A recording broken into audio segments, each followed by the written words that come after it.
RTI Live News. Ask for right. Nagar Kurnool జిల్లా కేంద్రంలో guest లెక్చరర్లు దీక్షలు ప్రారంభించారు. తెలంగాణ రాష్ట్ర వ్యాప్తంగా 405 ప్రభుత్వ జూనియర్ కళాశాలలో గత 13 సంవత్సరాలుగా పనిచేస్తున్న 1654 మంది గెస్ట్ లెక్చరర్ల సమస్యలు పరిష్కరించి వారికి ఉద్యోగ భద్రత కల్పించాలని జిల్లా అధ్యక్షులు ప్రభుత్వాన్ని డిమాండ్ చేశారు. ఈ సందర్భంగా నాగర్ కర్నూలు జిల్లా కేంద్రంలోని గాంధీ పార్క్ లో శాంతియుతంగా నిర్వహిస్తున్నటువంటి దీక్షలు వారు మాట్లాడుతూ గత ప్రభుత్వం గెస్ట్ లెక్చరర్లను విస్మరించిందని, వారి న్యాయమైన సమస్యలను ప్రస్తుత ప్రజాప్రభుత్వం పరిష్కరించాలని, ప్రభుత్వ కళాశాల బలోపేతం కోసం అహర్నిశలుగా గెస్ట్ లెక్చరర్లు శ్రమిస్తున్నారని, అయినప్పటికీ ప్రభుత్వం గెస్ట్ లెక్చరర్లకు రెన్యువల్ ఇవ్వకుండా నిర్లక్ష్యం వహిస్తోందని హెచ్చరించారు. ఇప్పటికైనా వారి న్యాయబద్ధమైన సమస్యలు పరిష్కరించి ఉద్యోగ భద్రత కల్పించాలని ప్రభుత్వాన్ని డిమాండ్ చేశారు. చదువు చెప్పే సార్లే రోడ్డు పాలైతే విద్యా వ్యవస్థ ఏమవుతుందో అధికారులకు తెలియదా? ఈ తీరు ఉన్నదని తక్షణమే న్యాయబద్ధమైనటువంటి సమస్యలను పరిష్కరించి ఉద్యోగ భద్రత కల్పించి పేద పిల్లలకు విద్యను అందించే దిశగా ప్రభుత్వం స్పందించాలని, లేని ఎడల వీరు చేస్తున్న న్యాయ పోరాటానికి వెన్నంటే ఉండి ప్రజా ఉద్యమాన్ని చేపడతామని, విస్తృతంగా ప్రజా పోరాటానికి సిద్ధమవుతారని హెచ్చరించారు.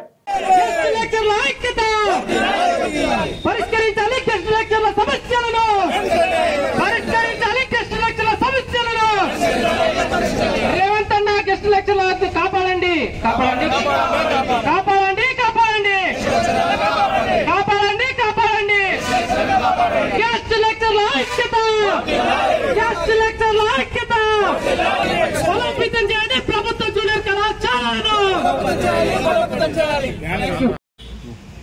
తెలంగాణ రాష్ట్ర వ్యాప్తంగా 405 ప్రభుత్వ జూనియర్ కళాశాలలో 1654 మంది గెస్ట్ లెక్చరర్లు పనిచేస్తా ఉన్నాము. ఈ సుమారుగా 12 సంవత్సరాలుగా ప్రభుత్వ కళాశాల బలోపేతం కోసం అహర్నిశలుగా పనిచేస్తా ఉన్నాము. హైకోర్టు తీర్పు ఇస్తా ఉంది. ప్రభుత్వ యంత్రాంగంలో పనిచేసినటువంటి తాత్కాలిక ఉద్యోగికి ఖచ్చితంగా భద్రత ఇవ్వాలని హైకోర్టు స్టే ఇచ్చినప్పటికీ, జీవో జారీ చేసినప్పటికీ రాష్ట్ర ప్రభుత్వ యంత్రాంగము ఇంప్లిమెంటేషన్ చేయకపోవడం జరుగుతూ ఉంది. అదేవిధంగా ఈరోజు గెస్ట్ లెక్చరర్లకు రెన్యువల్ ఇవ్వకుండా, జీతాలు ఇవ్వకుండా వీధి పాలు చేసినటువంటి పరిస్థితి కనిపిస్తా ఉంది. ఒకవైపు అధికార యంత్రాంగము మీ సమస్య పరిష్కారం అయ్యింది, ఇంకా వెళ్ళండి, మీరు హ్యాపీగా మీ డ్యూటీలు మీరు చేసుకోండి, మీకు ఎలాంటి ఇబ్బంది ఉండదు, మీ ఉద్యోగానికి భద్రత ఉంది అంటున్నారు. కానీ అధికారులు బోర్డ్ ఆఫ్ ఇంటర్మీడియట్ లో వారు చేస్తున్న పనికి, చెప్తున్న మాటలకి పొంతన లేకుండా ఉంది.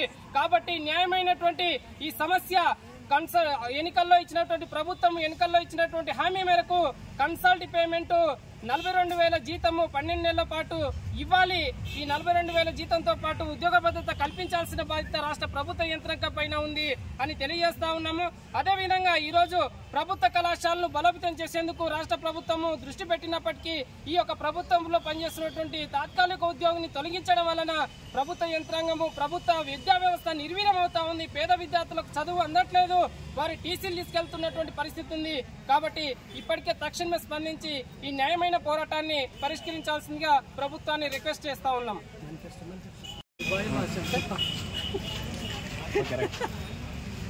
తెలంగాణ రాష్ట్ర వ్యాప్తంగా ఉన్నటువంటి 405 ప్రభుత్వ జూనియర్ కళాశాలలో పనిచేస్తున్నటువంటి 1654 మంది అతిథి అధ్యాపకులకు వెంటనే కంటిన్యూషన్ ఇచ్చేసి 42,000 జీతాన్ని ప్రకటింపజేసేసి ఉద్యోగ భద్రత కల్పించాలని చెప్పడానికి నాగర్ కర్నూలు అతిథి అధ్యాపక సంఘం నుంచి మేము డిమాండ్ చేస్తున్నాము. ఈ పూరి గుడిసెలో ఉన్నటువంటి పేదింటి విద్యార్థులకు స్టేట్ లెవెల్లో ర్యాంకులు తెప్పిస్తున్నాము, స్టేట్ పెంచాము, రిజల్ట్స్ తెప్పించేస్తాము, రికార్డు స్థాయిలోనే రిజల్ట్స్ తెప్పించడం జరుగుతున్నది. అయినా కానీ ప్రభుత్వం మా పైన వివక్ష చూపించడం జరుగుతున్నది. తక్షణమే 42,000 జీతాన్ని అమలు చేసి, ఇక్కడ ఎంటీఎస్ వల్ల హైకోర్టు తీర్పిచ్చింది, 9 నెలల అయితే తీర్పిచ్చేసి ఆ ఎంటీఎస్ అమలు చేసి మాకు ఉద్యోగ భద్రత కల్పించాలని చెప్పడానికి మేము డిమాండ్ చేస్తున్నాం.